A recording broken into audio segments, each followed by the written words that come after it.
கவுன்சிலரும் சுதாகரும் சேர்ந்து கூட்டு சதினால தான் செழியன் ஜெயிலுக்கு போனான்னு நீங்கள் நினச்சிங்கன்னா இந்த சேனலுக்கு லைக் பண்ணுங்கள். வாங்க வீடியோக்குள்ளே போகலாம். பாக்கியலட்சுமி செழியன் உள்ளே இருக்கான்ட்டு சரின்னு என்ன பண்ணுறதுன்னு தெரியாமல் போய் சண்டைக்காரங்காலில் விழுவுறதோட சாட்சிக்காரங்காலில் விழுவுறதோட சண்டைக்காரங்காலிலேயே விழுந்துக்கலான்னு சொல்லிட்டு போய் கவுன்சிலரையே கேட்குறாரு. கவுன்சிலர் ரொம்ப ஓவராக சீன் போட்டுக்கிட்டு எக்கத்தாளமாக பதில் பேசுகிறாரு. உங்கள் பொண்ணு பையன் ஜெயிலில் தான் இருப்பா, நீ என் மேலே திரும்ப கேஸு கொடுத்துருக்கல, நீ பண்ணதுக்கு அத்தனையும் பையன் தண்டனை அனுபவிப்பேன், என்னைய அத்தனை பேருக்கு முன்னாடி அடித்தானல்ல, அதனால் நான் அவனை ஆயுசத்துக்கு உள்ளே இருக்கிற மாதிரி தான் பண்ணுவேன் அப்படின்னு சொல்லிட்டு மிரட்டுறான். ஆனால் பாக்கியலட்சுமி நீ உன்னை மீறி நான் கொண்டுட்டு வரேன் பாரு வெளியில் அப்படின்னு சொல்லிட்டு சவால் விட்டுட்டு வெளியில் வரான்.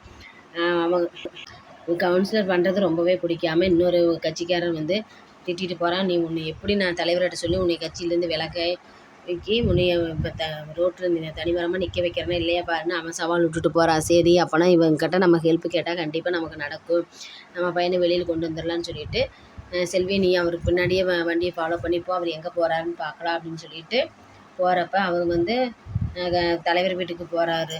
சரி அங்கே போய் பார்க்குறப்ப சரி தலைவர் வீட்டு தான் செல்வி, நம்ம அவரை ஃபாலோ பண்ணி வந்ததில்லை, நம்ம இப்போ எம்எல்ஏ வீட்டுக்கு தான் வந்திருக்கிறோம், அதனால் அவர் எப்படியாச்சும் நம்ம பார்த்தே ஆகணும் அப்படின்னு சொல்லி கேட்டுக்கு முன்னாடி நிற்கிறாங்க. செக்யூரிட்டி வந்து அவங்களெல்லாம் பார்க்க முடியாது, இன்றைக்கி அமைச்சருக்கு பிறந்த நாள், அதனால் அவர் யாரும் பார்க்க முடியாது, நீங்கள் மனு கொடுக்குற மாதிரி இருந்தால் திங்கக்கிழமை வாங்கன்னு சொல்லி வெளியில் அனுப்பிடுறாங்க. பாக்கியா வந்து அப்படியே நின்றுட்டுருக்காக்கா, வாங்க அவங்க தான் அடித்து துரத்தாத குறைக்கு சொல்லிட்டாங்கல்ல, நம்ம போகலாங்க்கா, அடுத்த ஐடியா என்ன நம்மன்னு பார்க்கலாம் அப்படின்னு. இல்லை செல்வி, நான் இன்றைக்கி அமைச்சர் இன்னும் வெளியில் இருந்து தானே உள்ளே போகிறாரு, அதனால் வெளியிலேயே நின்று பார்த்து அவர்கிட்ட நம்மளோட குறையெல்லாம் சொல்லலாம், கண்டிப்பாக கேட்பாருன்னு. எப்படிக்கா இவனுங்களே நம்மளை மதிக்க மாட்டேங்கிறாங்க, அமைச்சர் எப்படி நம்மகிட்ட பேசுவார் அப்படின்ட்டு பேசுவார் நம்ம செல்வி, நம்ம நம்பிக்கையோடு இருந்தால் எல்லாமே நல்லதாக நடக்கும் அப்படின்ட்டு இருக்காங்க. அதே மாதிரி அமைச்சர் வராரு. அமைச்சர் வந்தோடனே பாக்கியா நடந்ததெல்லாம் சொல்கிறாங்க. கவுன்சிலரும் வந்துடுறான். அவன் வந்துட்டு இல்லை இவன் சொல்கிறது அத்தனையும் பொய் அப்படின்னு சொல்லிட்டு மிரட்டி கத்துறான். அதை வந்து இன்னொருத்தர் கட்சிக்காரன் வந்து பார்த்துக்கிட்டே இருக்கா. பார்த்துட்டே இருந்துட்டு நீ என்னம்மா பரவாயில்ல, அவனை கவுன்சிலரை எடுத்து பேசியிருக்க, உனக்கு என்ன ஹெல்ப் வேணாலும் கேளு, நான் செய்கிறேன் அப்படின்னு. சார் கண்டிப்பாக நான் உங்களை பார்க்க தான் வந்தேன், ஆனால் இங்கே உள்ளே விட மாட்டேங்கிறாங்க, சரி அமைச்சர் பார்த்துனாச்சும் பேசலான்னு சொல்லி தான் இங்கே வெயிட் பண்ணேன், பரவாயில்ல நீங்கள் கடவுள் மாதிரி எங்கள்கிட்ட வந்து நீ என்ன ஹெல்ப் வேணும்னு கேட்டீங்க அப்படின்னு பாக்கியாக சொல்ல. என்னம்மா வேணும்னு நடந்ததெல்லாம் ரெஸ்டாரண்ட்டில் நடந்ததெல்லாம் சொல்கிறேன். அவன் ஒன்றுக்காக பொறுக்கி நாய் அவங்ககிட்டயே நீங்கள் இது பண்ணீங்க, சரி நான் தலைவர்கிட்ட சொல்லி அவன் எப்படியாச்சும் பையனை வெளியில் கொண்டு வர வழியை பார்க்குறேன் அப்படின்னு சொல்லி ஆறுதல் சொல்கிறான் தலைவர்.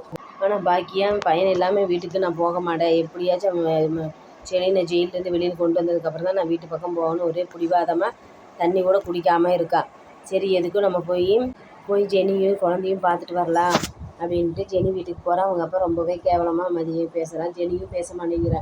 உங்களால தான் எங்கள் வீட்டுக்காரர் இப்படி ஜெயிலுக்கு போனார், நீங்கள் முதல் மாதிரி இல்லை, இப்போ குடும்பத்தையும் நினைக்க மாட்டேங்கிறீங்க, எதுவுமே பண்ண மாட்டேங்கிறீங்க, அதனால் உங்களோட அசால்ட்டுனால தான் எங்கள் வீட்டுக்காரர் ஜெயிலுக்கு போனார், இப்போ உங்களுக்கு சந்தோஷமானு சொல்லி ஜெனியும் ஏற்று கேட்க, அவங்க அப்பாவும் பாக்கியாவை கேள்வி கேட்க, பாக்கியாவும் மனசு ஒடிஞ்சு போயிடுறேன். நான் யாருக்கு எந்த ஒரு துரோகம் செய்யலை, என்னையே அடவளையே எதுக்கு நீ மேலே சோதனை தரேன், எப்படியாச்சும் என்னை செழியனை வெளியில் கொண்டு வரதுக்கு எனக்கு ஐடியா கொடுங்க, எப்படியாச்சும் எனக்கு மனசு வைங்க அப்படின்ட்டு வேண்டிட்டு, ஏதோ நான் செழியனை வெளியில் கொண்டு வராமல் நான் வீட்டு பக்கம் வரமாட்டேன், நான் அதை நீ பாரு அப்படின்ட்டு கிளம்பிடுறா பாக்கியா.